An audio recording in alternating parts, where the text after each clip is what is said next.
1996년 5월 5일에 발생한 일본의 실종 사건, 츠보노 광천 실종 사건. 1996년 5월 5일, 일본 토야마현 히미시에 사는 타쿠미 나루미와 야시키 에미가 실종되었다. 이들은 히미시의 현림여고 동창생으로 나이는 19살 동갑내기였다. 가족들의 진술에 의하면 느닷없이 밤 9시 두 사람은 우오주시에서 담력 훈련을 하고 오겠다면서 집을 나섰다고 한다. 이들은 실종자 중 B가 보유한 승용차로 히미시를 출발해 담력 시험을 하기 위해 문제의 우오주시 츠보노 온천으로 향했다. 이들은 중간에 신미나토시에서 젊은이들이 자주 찾는 명소인 카이오마루 해양파크에 들러서 친구를 만났고, 밤 10시 이후 B의 승용차가 토야마현의 중심지인 토야마시와 나메리카와시를 거쳐 8번 국도를 타고 우오주시로 들어갔음을 후일 경찰이 확인하였다. 이들은 친구에게 지금 우오주시에 있다 라고 삐삐로 메시지를 남긴 후 그대로 행방이 묘연해진다. 가족들은 집을 나선 이들이 돌아오지 않자 경찰에 신고했고, 토야마현 경찰이 나서서 두 여학생의 행방을 추적했다. 수사 과정에서 이들이 5월 5일 이전에도 츠보노 온천장을 찾았다는 사실이 드러났다. 즉 이미 이들이 한번 이곳을 방문했고 5월 5일에 본격적으로 이곳을 탐사해 보려고 했다가 실종되었다고 추정할 수 있었다. 이곳 탐사를 주도한 사람은 B였던 모양이다. 경찰의 조사에 따르면 B는 A에게 말하기 전에 먼저 자신이 일하던 슈퍼마켓에서 손전등을 샀다. 같이 일하는 아르바이트 동료에게 온천에 가보지 않겠느냐고 제안했지만 동료는 거절해 친구 A에게 말해서 갔다는 것이다. 경찰은 열심히 일대를 수색했으나 두 사람의 흔적을 찾는 데 실패했다. 심지어는 둘이 타고 간 자동차조차도 발견되지 않았다. 이들이 츠보노 온천장에 도착해서 담력시험 겸 탐색을 했는지 그곳에서 뭔가 안 좋은 일을 당했는지 도무지 알 수 없었다. 차량이 발견되지 않았기 때문에 경찰은 이들이 어딘가의 호수나 절벽에서 차가 굴러떨어지면서 사망한 것이 아닌가 추정했다. 하지만 그렇게 단정지을 만한 단서를 찾지 못하여 24년 동안 미제 사건으로 남아있었다. 1979년까지 내시랜드라는 위락시설이었다가 이후 츠보노 온천으로 개설된 이 호텔은 본래 온천 옆에 지은 호텔이었다. 인근에 토야마현의 명소인 츠보노 성이 있어서 상당한 관광지였다. 한때 이곳을 기반으로 스키장 리조트 건설 이야기까지 나왔으나 1980년 이 호텔의 5개 풀장에서 남자아이가 익사하고 1982년 호텔 경영자가 실종되는 사건이 일어나 경영난을 겪다가 폐업한 뒤 쭉 폐허로 방치되었다. 이 일대는 소유주가 버젓이 있으나 철거 비용이 약 4억엔에 달하기 때문에 지금까지도 문제가 해결되지 않았다고 한다. 일본의 오랜 경제 침체 탓에 어떻게 손 써볼 방법이 없는 듯하다. 그리고 이런 곳이 의뢰 그렇듯이 이곳을 심령 스폿이라고 하여 찾는 폐허 덕후이 몰려들었고 인근 현들의 폭주족들의 아지트라는 말까지 나돌아서 인근 주민들은 크게 불안에 떨었다. 그러거나 말거나 2003년 발간된 최신 일본 공포명소 100이란 책에는 츠보노 온천이 등재되었고 2007년에 발간된 일본의 폐허라는 책에서는 호쿠리쿠 최고의 담력시험 장소로 강추하기까지 했다. 이런 폐허 덕후들과 폭주족들이 몰려들었기 때문인지 사람 손으로 훼손되고 부서진 내부 흔적들이 곳곳에 보이고 1990년에는 토지 내약사당이 전소되는 등 원인을 알 수 없는 화재 사건이 잇따랐다. 츠보노 온천 호텔 건물에는 두 가지 소문이 있다. 첫 번째는 폐허가 된 내부 곳곳에 도청기가 장치되어 방문자들의 목소리가 어딘가로 흘러들어간다는 것. 두 번째는 하얀색 차량을 타고 이곳에 찾아오면 안 된다는 것이다. 물론 첫 번째는 전기도 없고 도청장치도 설치할 곳이 없는 곳이라 도청장치를 설치할 수고를 할 이유가 없다. 두 번째는 이 사건의 피해자들이 타고 온 차량 때문에 생긴 듯한데 실제 피해자들이 탔던 차량은 검은색이었으므로 차량 색상을 제대로 알아보지 않은 누군가가 유포한 헛소문인 것 같다. 아무튼 이 사건 전에도 온천 호텔 건물에 갑자기 불이 나기도 했기 때문에 터가 영혼의 기운을 강하게 머금어서 유령의 목소리가 들린다는 등 이유로 심령 스폿이란 소문이 나돌았다. 이런 탓에 골칫거리가 된 이 건물을 철거하든지 하라고 주민들의 원성이 드높아지자 1997년에 일대에 철조망을 치는 등 작업을 하기도 했다. 하지만 폭주족들이나 폐허 덕후들이 꿋꿋이 철조망을 뜯고 안으로 들어가서 노는 탓에 별 시련은 없었다. 가장 큰 의혹은 과연 이들이 타고 온 차량은 어디로 사라졌는가 하는 점이다. 한때 두 여성이 타고 갔던 문제의 차량이 신미나토시 인근 해변에서 발견되었다는 주장이 떠돌았으나 사실무근으로 드러났다. 일본 경찰이 아무리 츠보노 온천장 인근을 수색해도 이들이 탄 차량을 발견할 수가 없었다. 그래서 과연 이들이 츠보노 온천장에 간 게 맞긴 한 거냐는 의혹을 제기하는 일본 네티즌들도 있다. 이들의 차량이 토야마시와 나메리카와시의 경계 사이에서 목격된 시각이 밤 10시가 넘어서인데 친구에게 보내진 삐삐 메시지는 정확한 발신 시간을 알 순 없어도 한밤중에 우오주시다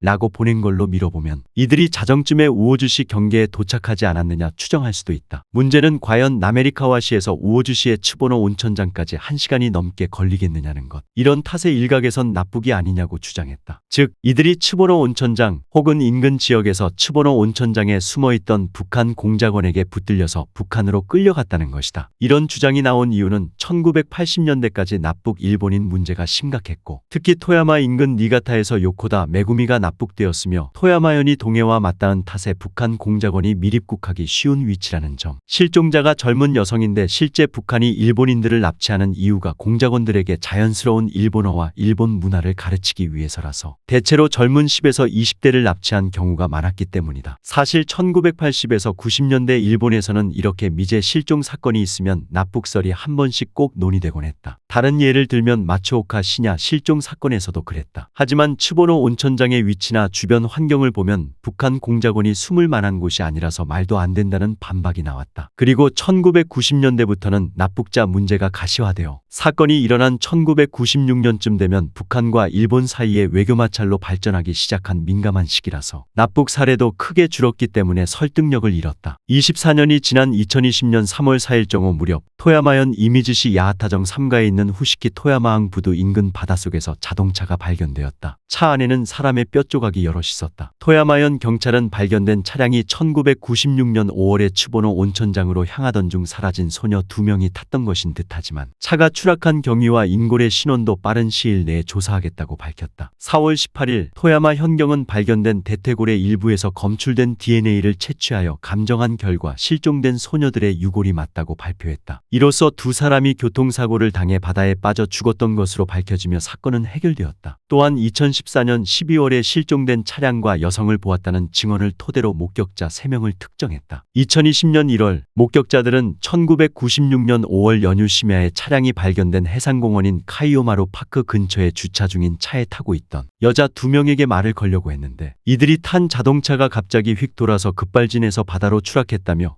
무서워서 이 사실을 알리지 않았다고 증언했다. 공교롭게도 목격자는 사건 그 당시가 아니라 20여 년이 지난 뒤 비슷한 시기에 3명 모두 나타나서 증언을 했다. 목격자들의 증언이 사실이라면 차에 타고 있던 두 사람은 남자들이 다가오자 정상적인 판단을 못하고 급발진해 바다로 추락했을 수도 있다. 목격자들이 피해자들을 본 시간이 심야라고 했으니 피해자들은 츠보노 온천장을 갔다 왔을 텐데 온천장에서 돌아온 여학생들이 카이오마루 파크 근처로 돌아왔다가 자신들에게 다가오는 남자들을 보고 당황해서 급발진했던 게 아닐까 추정해 볼 수 있다. 하지만 더 이상 아무 증거가 없으므로 현재로서는 추측일 따름이다.